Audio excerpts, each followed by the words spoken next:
everybody, welcome to Geography Core and on the chapter Secondary Activities of Class 12 Geography from Book 1, that is Fundamentals of Human Geography.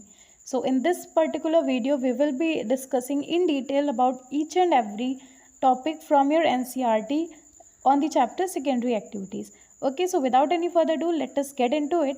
सबसे पहले we need to know कि इसका meaning क्या होता है. ठीक है, सो देखो सेकेंडरी एक्टिविटी का बहुत ही सिंपल सा मीनिंग अगर बोलें, इट इज़ अबाउट कि जो नेचुरल रिसोर्सेज हैं हमारे उनमें थोड़ी सी वैल्यू ऐड करना. ठीक है, कोई रॉ मटेरियल है, कोई चीज़ है हमारे इन्वायरमेंट में जो नेचुरली है, ठीक है, उसको हम थोड़ा सा चेंज करते हैं, उसमें थोड़ा सा हम वैल्यू ऐड करते हैं, उसको थोड़ा सा प्रोसेसिंग करते हैं एंड एक बहुत ही यूज़फुल प्रोडक्ट में उसको जो है कन्वर्ट कर देते हैं, तो उसको ही बोला जाता है सेकेंडरी एक्टिविटीज़. ठीक है, secondary activities add value to natural resources by transforming raw materials into valuable products. ठीक है, you can define it like this. So हर वो एक्टिविटी जिसमें हम किसी नेचुरल रिसोर्स को जो है ट्रांसफॉर्म करके एक वैल्यूएबल प्रोडक्ट बना रहे हैं, that will be the secondary activity. इसको हम एक एग्जाम्पल से समझते हैं. फॉर एग्जाम्पल, जब कॉटन बोल में होती है, you can see in this image, जब वो इस शील्ड के अंदर होती है तब इसके बहुत ही लिमिटेड यूज़ होते हैं, है ना, बहुत ही कम काम होते हैं जो हम इससे कर सकते हैं. लेकिन जब इस कॉटन को यार्न में कन्वर्ट कर दिया जाता है, यानी कि धागों में कन्वर्ट कर दिया जाता है, तब उसकी वैल्यू और बढ़ जाती है. तब उसको जो है कपड़े बनाने के लिए यूज़ किया जा सकता है ना. तो क्या हुआ, ये जो कॉटन को बोल से निकाल के हमने धागे में कन्वर्ट किया ना, ये जो प्रोसेस था इसी को बोला जाता है secondary activity. One more example we can consider. Iron ore को जो है हम डायरेक्टली यूज़ नहीं कर सकते माइन से, लेकिन जब उसको हम स्टील में बदल देते हैं तब उसको एक वैल्यू मिल जाती है. एंड स्टील के हमारे पास में मल्टीपल यूजेस हैं, हम कई सारी चीज़ों में जो है स्टील का यूज़ करते हैं. सो क्या हुआ, जो आयरन ओर थी उसको जब हमने स्टील में बदला ना तो उसको वैल्यू मिल गई. ठीक है, तो ये जो प्रोसेस था आयरन ओर को स्टील में कन्वर्ट करने का, that is what we call secondary activity. So hoping that now it is clear secondary activity का मतलब क्या होता है. तो secondary activities are concerned with manufacturing, processing and construction infrastructure industries. यानी कि सेकेंडरी एक्टिविटीज़ में जो है चीज़ों की मैन्युफैक्चरिंग होती है, प्रोसेसिंग होती है, एंड ये सारा काम एग्जीक्यूट करने के लिए, प्रोसेस करने के लिए we need the infrastructure, right. कहीं पर हम करेंगे ना प्रोसेसिंग, ऐसा तो नहीं कहीं भी हवा में हम या घर में बैठ के हम कर लेंगे, है ना. कोई एक पर्टिकुलर प्लेस होती है जहाँ पर हम चीज़ों का मैन्युफैक्चर करेंगे, है ना, प्रोसेसिंग करेंगे. सो उसके लिए जो है इंफ्रास्ट्रक्चर भी रिक्वायर्ड होता है. ठीक है, तो अभी हमने देखा कि सेकेंडरी एक्टिविटीज़ में मैन्युफैक्चरिंग होती है ना. सो मैन्युफैक्चरिंग का मतलब क्या है, लेट अस अंडरस्टैंड दैट. तो manufacturing is the process of conversion of raw materials into useful finished products. जैसा कि आई हैव टोल्ड यू, ये जो प्रोसेस है जहाँ पर हम रॉ मटेरियल को एक प्रोडक्ट में बदल रहे हैं, इस प्रोसेस को ही बोला जाता है मैन्युफैक्चरिंग. ये मैन्युफैक्चरिंग होती कैसे है, तो it is done with modern power and machinery for mass production. अब हमें बल्क में चीज़ों को जो है प्रोड्यूस करना है. ठीक है, ऐसा नहीं है हम एक ही जो है कपड़ा बना रहे हैं बैठ के, हमें बल्क में कपड़े बनाने हैं फॉर एग्जांपल.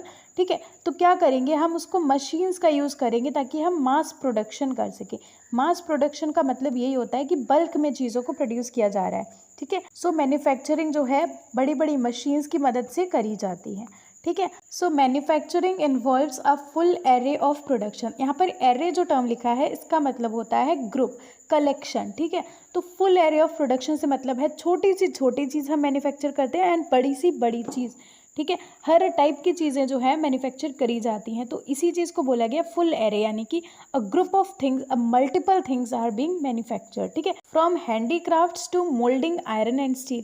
ठीक है, हैंडीक्राफ्ट्स भी मैन्युफैक्चर करे जाते हैं एंड आयरन एंड स्टील को मोल्ड करने का काम भी किया जाता है through manufacturing. Stamping out plastic toys to assembling delicate computer components और स्पेस व्हीकल्स. ठीक है, तो प्लास्टिक टॉयज को भी मैन्युफैक्चर किया जाता है, कंप्यूटर के जो डेलिकेट कॉम्प्लिकेटेड से कंपोनेंट्स होते हैं उनको भी असेंबल किया जाता है, एंड स्पेस व्हीकल्स को भी असेंबल किया जाता है थ्रू मैन्युफैक्चरिंग. विच मीन्स कि मैन्युफैक्चरिंग एक बहुत ही ह्यूज कॉन्सेप्ट है जहाँ पर हम छोटी से छोटी चीज़ को मैन्युफैक्चर करते हैं एंड बड़ी से बड़ी चीज़ को भी मैन्युफैक्चर करते हैं. ठीक है, so it is a vast process. ठीक है, वास्ट चीज़ है ये जो टर्म है, ऐसा नहीं है कि हम बस एक छोटी सी चीज़ बना रहे हैं या हम बहुत बड़ी ही चीज़ बना रहे हैं. It is a vast concept, इसीलिए यहाँ पर लिखा है एरे. एरे का मतलब होता है एक ग्रुप. ठीक है, एक कलेक्शन. तो कलेक्शन काहे का है, छोटी बड़ी हर तरह की चीज़ों को जो है मैन्युफैक्चर किया जाता है। ओके देन इसके अलावा वी नीड टू अंडरस्टैंड कि मैकेनाइजेशन क्या होता है। तो mechanisation refers to using gadgets which accomplish task. तो मैकेनाइजेशन का मतलब ये है कि कुछ गैजेट्स का यूज़ करना, कुछ मशीन्स का यूज़ करना, कुछ इक्विपमेंट्स का यूज़ करना काम को कंप्लीट करने के लिए, टास्क को करने के लिए, ठीक है। सो मैकेनाइजेशन और कुछ भी नहीं है, गैजेट्स या मशीन्स या फिर इक्विपमेंट्स का यूज़ करना है टू अकम्प्लिश द टास्क, ठीक है। इसका ही एक एडवांस्ड फॉर्म है दैट इज़ ऑटोमेशन, ठीक है। यहाँ पर ऑटोमेशन में क्या होता है, वी नो एआई आजकल हम सब जानते हैं क्या है, ठीक है। एआई कितना एडवांस फॉर्म है टेक्नोलॉजी का। सिमिलरली जो ऑटोमेशन है वहाँ पर जो है ह्यूमन थिंकिंग की ज़रूरत नहीं पड़ती है मैन्युफैक्चरिंग में, वो एक एडवांस्ड फॉर्म है मैकेनाइजेशन, जिसमें क्या होता है जो भी प्रोसेसिंग या मैन्युफैक्चरिंग होती है चीज़ों की वो टोटली कंप्यूटर बेस्ड होती है, ठीक है। मशीन्स के द्वारा चीज़ें हो जा रही हैं एंड जो भी प्रॉब्लम्स वगैरह आती हैं वो कंप्यूटर से ही सॉल्व हो जाती हैं, तो it is totally computer based है ना। तो यहाँ पर जो है ऑटोमेशन है, ऑटोमेटिक चीज़ें हो रही हैं जहाँ पर ह्यूमंस की नीड नहीं है, ज़रूरत नहीं पड़ रही है। सो ये एक एडवांस्ड फॉर्म है मैकेनाइजेशन का। मशीन्स का यूज़ हो रहा है लेकिन without human thinking.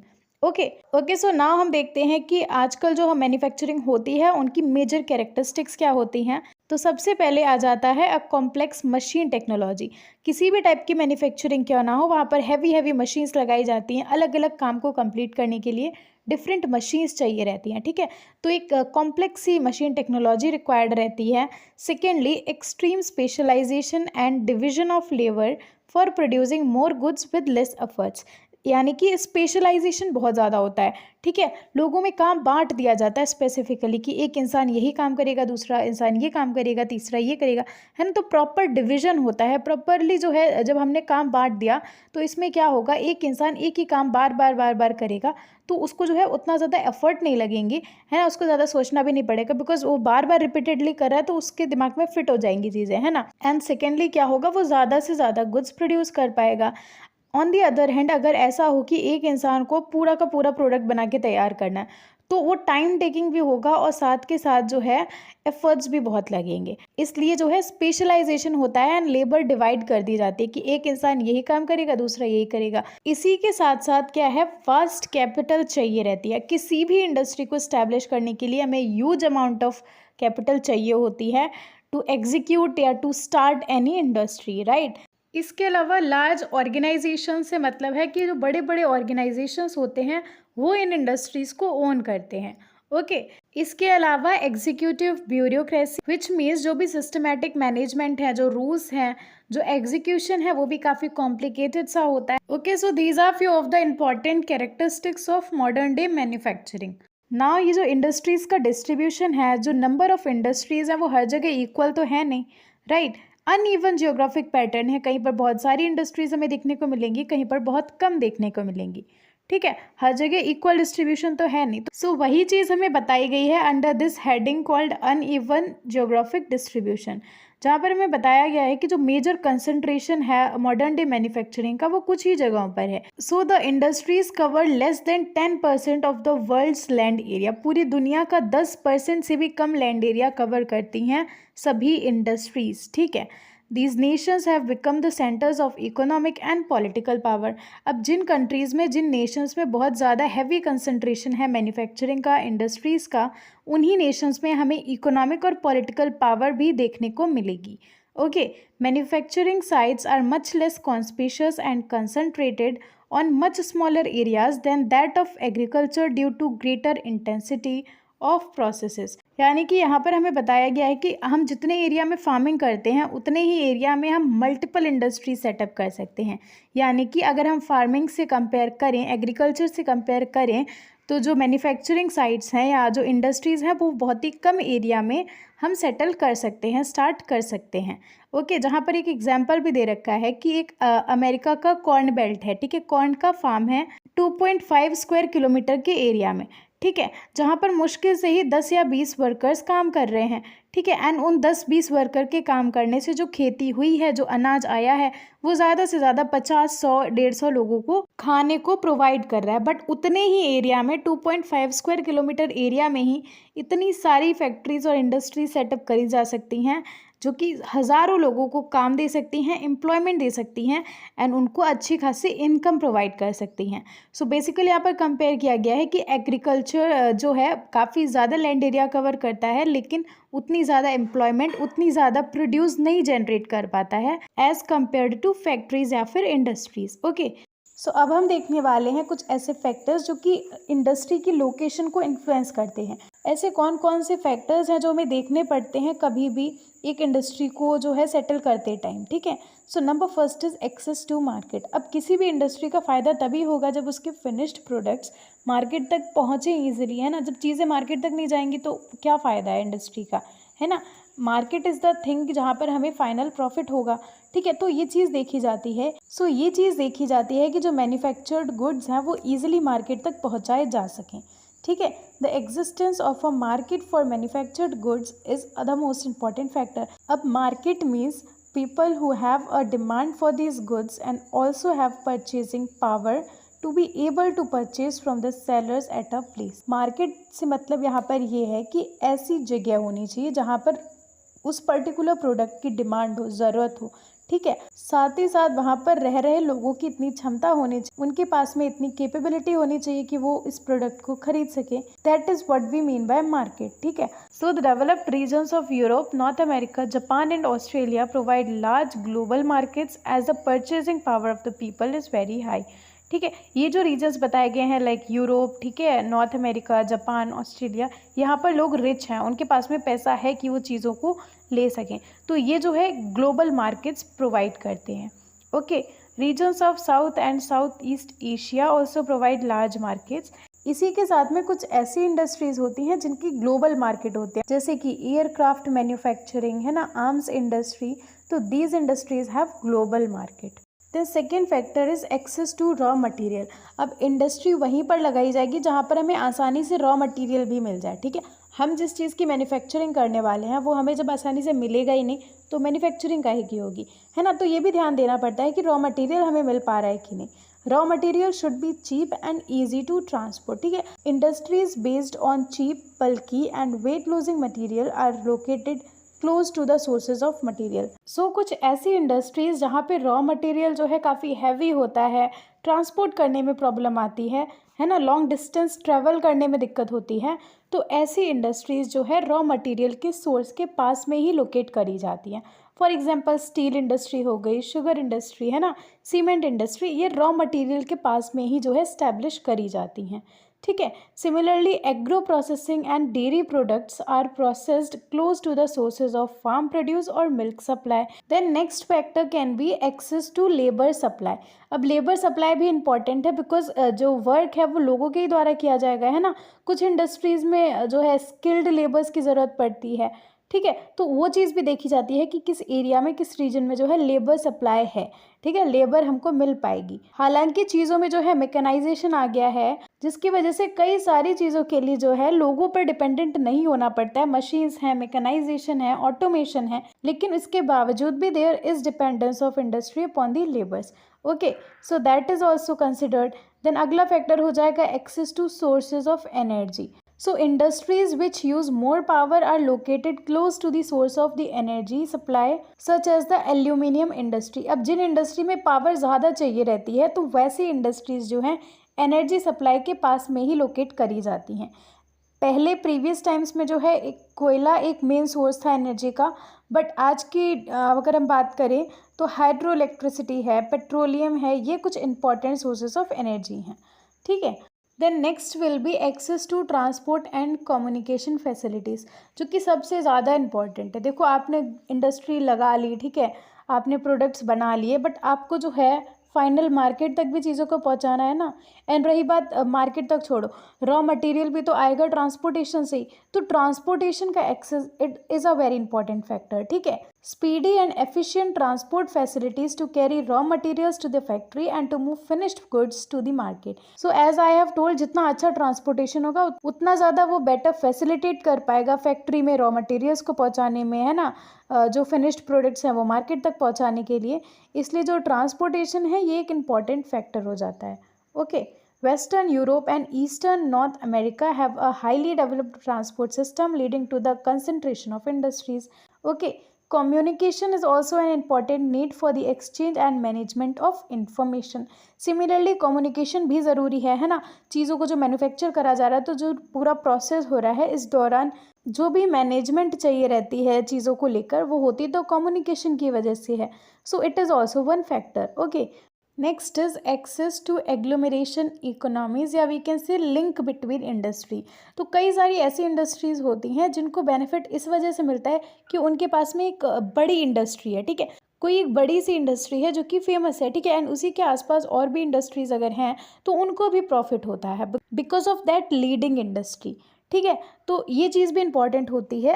And agglomeration economies का मतलब यही है कि जो बेनिफिट बाकी की इंडस्ट्री को हो रहा है because of one famous industry, one leader industry, so that benefit is termed as agglomeration economies. Okay okay, then इसके बाद में हम देखेंगे क्लासिफिकेशन ऑफ इंडस्ट्रीज़. ठीक है, तो जो मैन्युफैक्चरिंग है वो डिफरेंट चीज़ों की होती है, अलग अलग इंडस्ट्री में अलग अलग रॉ मटेरियल लगता है ना. So depending on all these factors industries जो है मल्टीपल वेज में क्लासीफाई करी गई हैं जिनको वन बाय वन हम इन डिटेल देखेंगे. Okay, so manufacturing industries are classified on the basis of their size, कितनी बड़ी इंडस्ट्री है राइट, उस बेसिस पे. देन इनपुट या फिर रॉ मटेरियल, किस चीज़ का वो यूज़ कर रहे हैं, रॉ मटेरियल क्या ले रहे हैं. ठीक है, तीसरा क्लासिफिकेशन है on the basis of output या प्रोडक्ट, जो प्रोडक्ट वो निकाल रहे हैं, जो यूज़फुल प्रोडक्ट वो बना के तैयार कर रहे हैं उस बेसिस पर भी जो है इनको क्लासिफाई किया गया है. And fourth division is on the basis of ownership. Okay, so सबसे पहले talking about industries based on size. तो साइज़ के आधार पर तीन तरह की हमारी इंडस्ट्रीज़ होती हैं विच आर हाउस होल्ड और cottage industries, then small scale industries and large scale industries. तो साइज़ के बेसिस पे ये देखा जाता है कि किसी भी इंडस्ट्री में कितना कैपिटल इन्वेस्ट करना पड़ रहा है ना, कितने नंबर ऑफ़ वर्कर्स चाहिए हैं, एम्प्लॉयमेंट कितने लोगों को मिल रही है. इसी के साथ साथ कोई भी इंडस्ट्री कितना प्रोड्यूस बना रही है ना, कितनी ज़्यादा प्रोडक्ट्स को वो बना रही है, ये चीज़ें देखी जाती हैं किसी भी इंडस्ट्री को साइज़ के बेसिस पे क्लासीफाई करने के लिए. ठीक है, तो उस बेसिस पे तीन तरह की इंडस्ट्रीज़ होती हैं, हाउस होल्ड या फिर कॉटेज इंडस्ट्रीज़, देन आती है small scale industry and the third one is large scale industry. Okay, so first of all talking about house hold या कॉटेज इंडस्ट्री, तो ये सबसे छोटी मैन्युफैक्चरिंग यूनिट होती है जहाँ पर जो वर्कर्स होते हैं, जो आर्टिसंस होते हैं, वो लोकल रॉ मटेरियल को ही यूज़ करते हैं एंड सिंपल टूल्स का यूज़ करके वो एवरीडे प्रोडक्ट्स बनाते हैं अपने घरों में ही. ठीक है, ज़्यादा से ज़्यादा वो अपने फैमिली मेम्बर्स की हेल्प ले लेते हैं as a part time labour. ठीक है, एंड जो फिनिश प्रोडक्ट्स बन के तैयार होते हैं वो अपने ही घर में यूज़ कर लिए जाते हैं या फिर मैक्सिमम आसपास के 10-12 घरों में भी वो प्रोडक्ट्स को दे देते हैं. यानी कि बहुत ही ज़्यादा प्रिमिटिव टाइप की मैन्युफैक्चरिंग है. थोड़ा बहुत हमने प्रोड्यूस कर लिया, हमने आसपास के लोगों को दे दिया और अपना यूज़ करने के लिए चीज़ों को बना लिया. एंड इस टाइप की मैन्युफैक्चरिंग का कमर्शियल सिग्निफिकेंस ऑलमोस्ट नहीं ही होता है. ठीक है, बहुत ही लो होता है बिकॉज हम केवल अपने कंजप्शन के लिए जो है प्रोड्यूस बनाते हैं ज़्यादा से ज़्यादा 2-4 घरों में, और हम उन चीज़ों को बेच सकते हैं या दे सकते हैं राइट. कमर्शियल सिग्निफिकेंस नहीं है, हम इससे बहुत ज़्यादा हाई प्रॉफिट नहीं जनरेट कर सकते. अब कौन कौन से प्रोडक्ट्स आ जाएंगे हाउस होल्ड इंडस्ट्री में, तो these products include foodstuffs, fabric, mat, container, figurines from wood and other articles, pottery and bricks from clays and stones. Some crafts are made out of bamboo, woods obtained locally from the markets. कुछ products जो है bamboo की मदद से बनाते हैं. हमने local गांव वगैरह में देखा है कि बैम्बू वगैरह से लोग बास्केट्स वगैरह बना लेते हैं अपने घरों के लिए ही, या ज़्यादा से ज़्यादा किसी फ्रेंड ने बोला, किसी पड़ोसी ने बोला, उनके लिए बना दी है ना. तो it is very much primitive and साथ ही बहुत ही ज़्यादा कम सिग्निफिकेंस है इसका अगर हम कमर्शियल लेवल पर देखें. ओके, देन आता है स्मॉल स्केल इंडस्ट्री. तो अगर हम इसको हाउस होल्ड इंडस्ट्री से कंपेयर करें तो it is different in its production technique. जो प्रोडक्शन हो रही है, जो प्रोडक्शन का तरीका है वो डिफरेंट होता है as compare to household industry. साथ ही जो प्लेस ऑफ मैन्युफैक्चर है, यानी कि जहाँ पर चीज़ें प्रोड्यूस करी जा रही हैं, वो भी डिफरेंट होती है. बिकॉज हाउस होल्ड इंडस्ट्री में हमने देखा कि घरों में ही लोग जो है चीज़ें थोड़ी बहुत बना ले रहे हैं, बट स्मॉल स्केल इंडस्ट्री में क्या है, एक वर्कशॉप होती है. घर के बाहर जो है एक मान लीजिए एक शॉप है या एक बड़ा सा ऑफिस है, मतलब इट इज़ अ प्लेस जहाँ पर जाके हम काम कर रहे हैं. ठीक है, एक डिफरेंट जगह है घर के अलावा जहाँ पर हम जो है अपना वर्क करते हैं, चीज़ों को प्रोड्यूस करते हैं. ठीक है। तो इस टाइप की मैन्युफैक्चरिंग में जो है लोकल रॉ मटेरियल का यूज़ होता है, सिंपल जो पावर ड्रिवन मशीन्स हैं उनका यूज़ किया जाता है। बहुत ही ज़्यादा हाई कॉम्प्लिकेटेड सी मशीन्स नहीं यूज़ होती हैं, सिंपल पावर ड्रिवन मशीन्स का यूज़ होता है। सेमी स्किल्ड लेबर्स लगते हैं, साथ ही ये कई सारे लोगों को जो है एम्प्लॉयमेंट प्रोवाइड करता है, which means it raises local purchasing power. Countries like India, China, Indonesia and Brazil etc. have developed labor intensive small scale manufacturing, which means कि जो ये countries हैं India, China, Indonesia and Brazil वगैरह, यहाँ पर जो है लोगों ने स्मॉल स्केल मैन्युफैक्चरिंग को डेवलप कर लिया है। एंड एज अ रिज़ल्ट हुआ क्या, जो बहुत सारी पॉपुलेशन है ना उसको एम्प्लॉयमेंट मिल जाती है इन इंडस्ट्रीज़ में, इन फैक्ट्रीज़ में, right. So it is one plus point of the small scale manufacturing, जो कि हाउस होल्ड इंडस्ट्री में हमें नहीं देखने को मिलता है। Okay, then comes large scale industries. तो यहाँ पे हर चीज़ हैवी रिक्वायर्ड रहती है, जहाँ पर हमें लार्ज मार्केट की ज़रूरत है, अलग अलग टाइप के रॉ मटेरियल्स आर रिक्वायर्ड, ठीक है। बहुत ज़्यादा हैवी एनर्जी की भी रिक्वायरमेंट होती है to operate the industries, right. साथ ही specialised workers are required, advanced technology चाहिए होती है, एंड यहाँ पर जो है मास प्रोडक्शन होता है, ठीक है। एंड ऑल्सो इस टाइप की इंडस्ट्रीज़ को सेटअप करने के लिए वी नीड लार्ज कैपिटल, ठीक है। हम जब लार्ज स्केल इंडस्ट्री लगाएंगे तो उसके लिए we need the vast capital as well. This manufacturing developed in the last 200 years in the UK, northeastern USA and Europe. The world's major industrial regions may be grouped under two broad types. Number first, traditional large-scale industrial regions, and secondly, high technology large-scale industrial regions. Okay, तो basically जो large scale industries हैं उनको भी categorise किया गया है इन अ वे कि जो ट्रेडिशनल लार्ज स्केल इंडस्ट्रीज़ हैं वो हमें थिकली क्लस्टर्ड दिखेंगी, यानी कि जो डेवलप्ड नेशंस हैं वहाँ पर हमें बहुत सारी मेजर कंसंट्रेशन देखने को मिलेगा ट्रेडिशनल लार्ज स्केल इंडस्ट्रीज़ का, ठीक है। वेयर एज जो हाई टेक्नोलॉजी वाली लार्ज स्केल इंडस्ट्रीज़ हैं हर जगह बहुत ज़्यादा मेजॉरिटी में नहीं दिखेंगी, मेजर कंसंट्रेशन नहीं दिखेगी, they are scattered to a few of the places in developed countries. Okay, फिर हमारे पास में है classification of industries on the basis of raw material. अब कौन सी इंडस्ट्री किस रॉ मटेरियल का यूज़ कर रही है उस बेसिस पे industries are classified as agro based, then mineral based, similarly chemical based, forest based and animal based.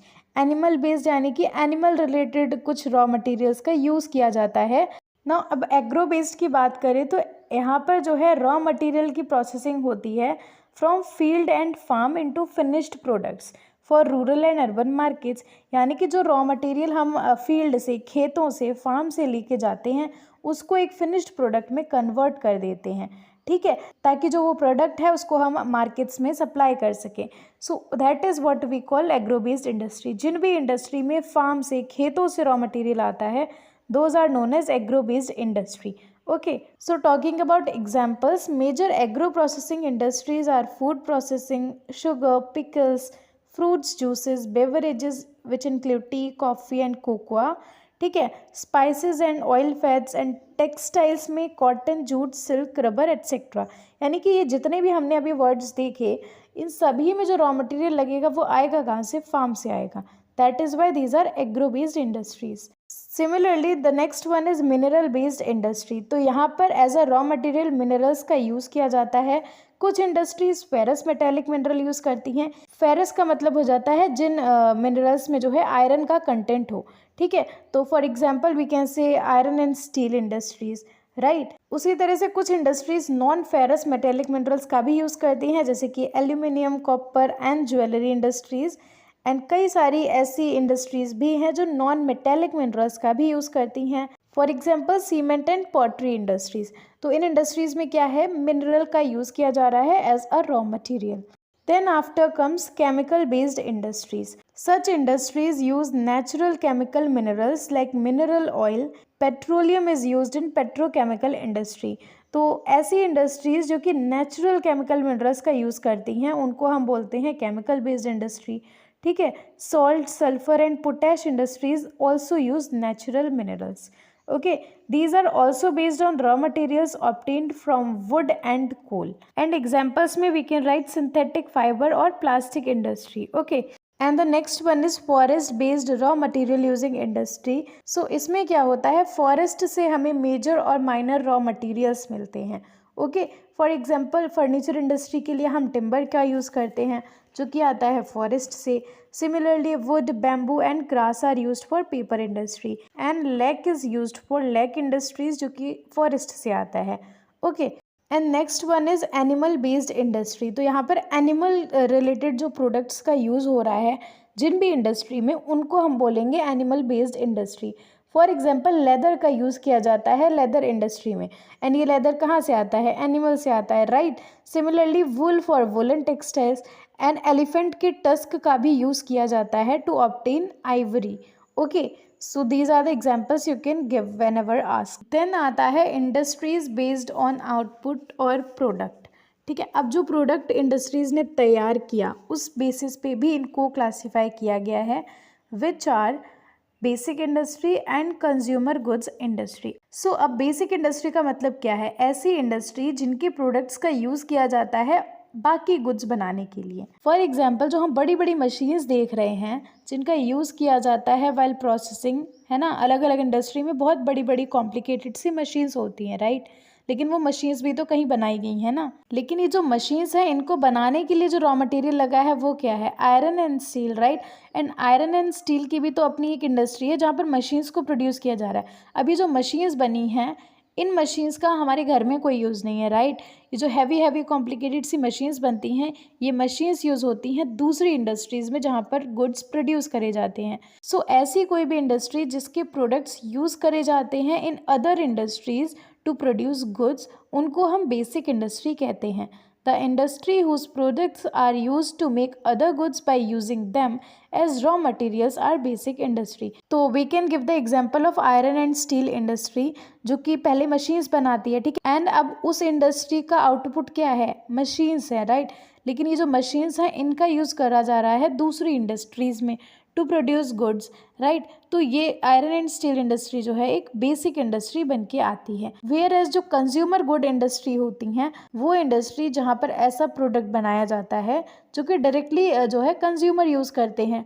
ऐसा नहीं है कि उस प्रोडक्ट को दोबारा किसी और इंडस्ट्री में यूज़ किया जाएगा to produce something else, right. For example हमने बिस्किट्स बना लिए किसी इंडस्ट्री में, अब हम बिस्किट्स का यूज़ कहाँ करेंगे कुछ और बनाने के लिए, किस इंडस्ट्री में यूज़ होगा। So that is the example of consumer goods industry. Then we have is the classification of industries based on ownership.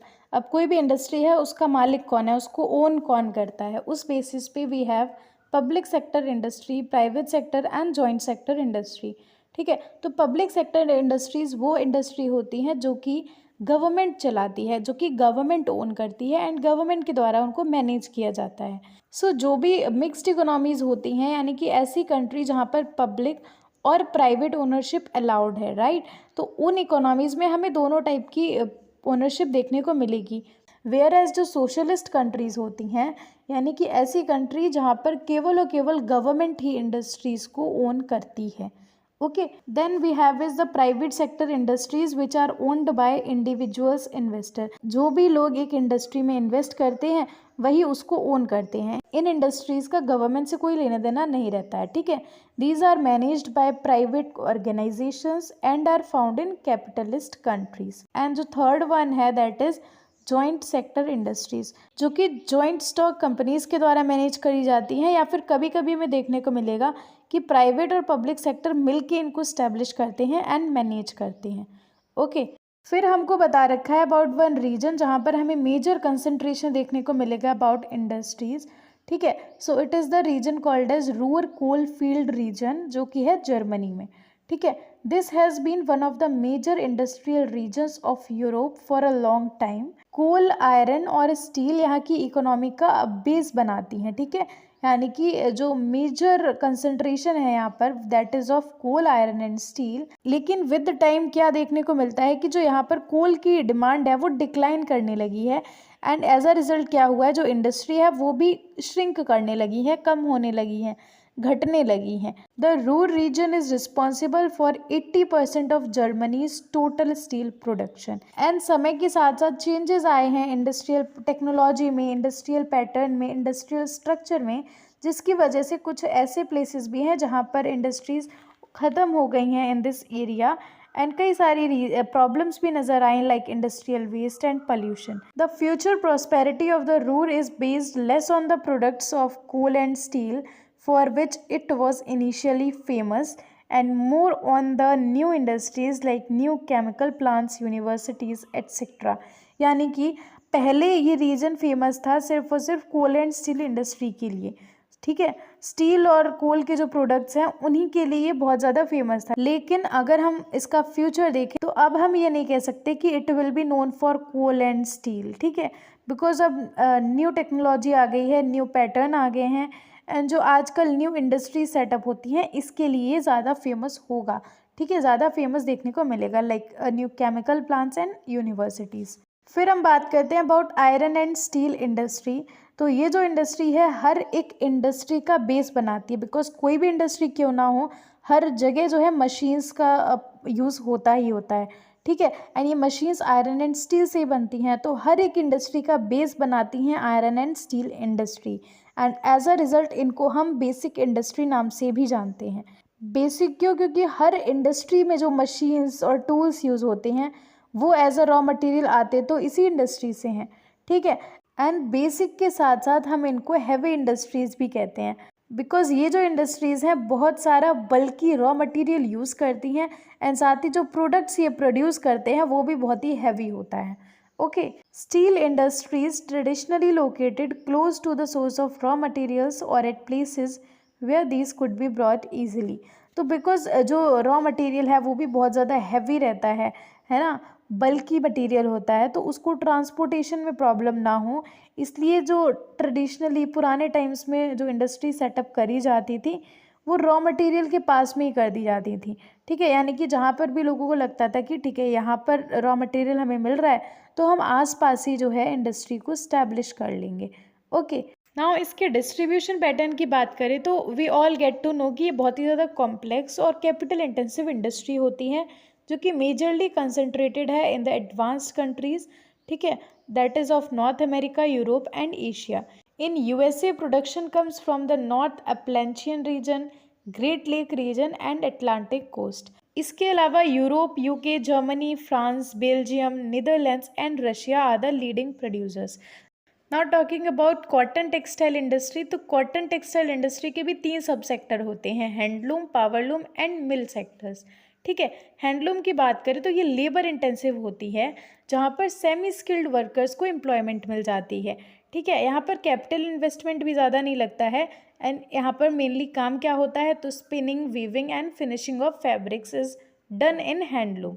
Okay, then powerloom की बात करें सो इसमें क्या होता है मशीन्स का यूज़ होता है जिसकी वजह से ये लेस लेबर इंटेंसिव हो जाती है, लेबर का उतना ज़्यादा काम नहीं रहता है बिकॉज यहाँ पर मशीन्स भी वर्क कर रही हैं, ठीक है, एंड जो प्रोडक्शन है वो बढ़ जाता है, मशीन्स जो है मास प्रोडक्शन करती हैं, ठीक है। And then comes mill sector, तो ये हाईली कैपिटल इंटेंसिव होता है, यहाँ पर बहुत ज़्यादा पैसा लगता है, कैपिटल लगता है टू स्टैब्लिश, एंड जो प्रोडक्शन है वो भी बल्क में होता है, huge amount of products are produced, bulk में चीज़ों को प्रोड्यूस किया जाता है। सो कॉटन टेक्सटाइल के लिए जो है हमें गुड क्वालिटी कॉटन चाहिए रहती है एज अ रॉ मटेरियल, ठीक है।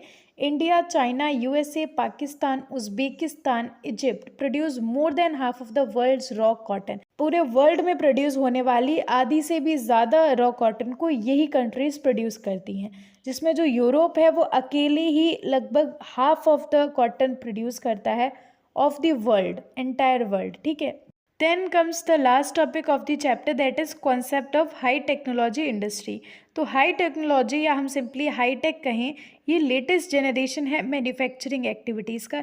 यहाँ पर जो है टेक्नोलॉजी बहुत ही एडवांस्ड लेवल पर यूज़ करी जाती है, ठीक है। Application of intensive research and development efforts leading to the manufacture of products of an advanced scientific and engineering character. Scientist और रिसर्चर्स के द्वारा बहुत ही हाई लेवल रिसर्च और डेवलपमेंट करी जाती है जिसकी वजह से यहाँ पर advanced form of products manufacture करे जाते हैं। ओके, इसके अलावा एक और टर्म आपको पता होना चाहिए कि टेक्नोपॉलीज क्या होता है। तो जो high tech industries regionally concentrated, self sustain and highly specialised होती हैं उनको हम हाईटेक इंडस्ट्रीज़ बोलते हैं।